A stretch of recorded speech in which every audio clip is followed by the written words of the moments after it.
ஆட்டுக்கு தாடி நாட்டுக்கு ஆளுநர் தேவையில்லைன்னு அண்ணா சொன்னார். அதே தான் நாங்க தான் நீண்ட காலமா வலியுறுத்துவோம். அது அவசியம் இல்லை. ஏன்னா விளக்கம் சொல்ல முடியுமா?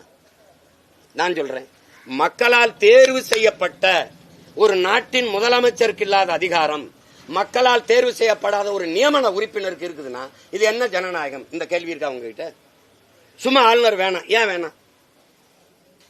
அது விளக்கம் ஏன் வேணாம்? 8 கோடி மக்களால் தேர்வு செய்யப்பட்ட பிரதிநிதியாக இருக்கிற ஐயா ஸ்டாலினுக்கு இல்லாத அதிகாரம். ஒரு தீர்மானத்தை நிறைவேற்றி கையெழுத்திடுங்கன்னா ஒற்றை கையெழுத்துக்காக தமிழ்நாட்டின் பல நலன் சார்ந்த திட்டங்கள் சட்டங்கள் உறங்குதா இல்லையா?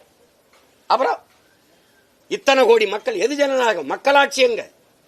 மக்களால் தேர்வு செய்யப்பட்ட அரசுக்கு இல்லாத அதிகாரம் நியமிக்கப்பட்ட ஒரு கட்சி மேல ஆளுகிற கட்சி. அது எப்படி? பாரதிய ஜனதா ஆளுதுன்னா பாரதிய ஜனதா ஆளாத மாநிலங்களில் ஆளுநரை வச்சு குடைச்சல் கொடுக்கிறது. அப்படித்தான் இந்த பேடி ஒருத்தின்னு கிரண் பேடி அங்க ஐயா நாராயணசாமியா கடைசி வரை தூங்கவில்லை. அப்படித்தானே? இங்க இந்த பாத்தீங்கல்ல, இந்த ஆளுநர் RN ரவி எல்லாம் படுத்துற பாட கீழ்பாக்கத்தில் இருக்க கொண்டாந்து ஆளுநர் மாடியில் உட்கார வச்சு ஒரு பைத்தியம் அரை பைத்தியங்களை கொண்டாந்து வச்சுக்கிட்டு சட்டம் பண்ணுவான். அதனால தூக்குப்பா.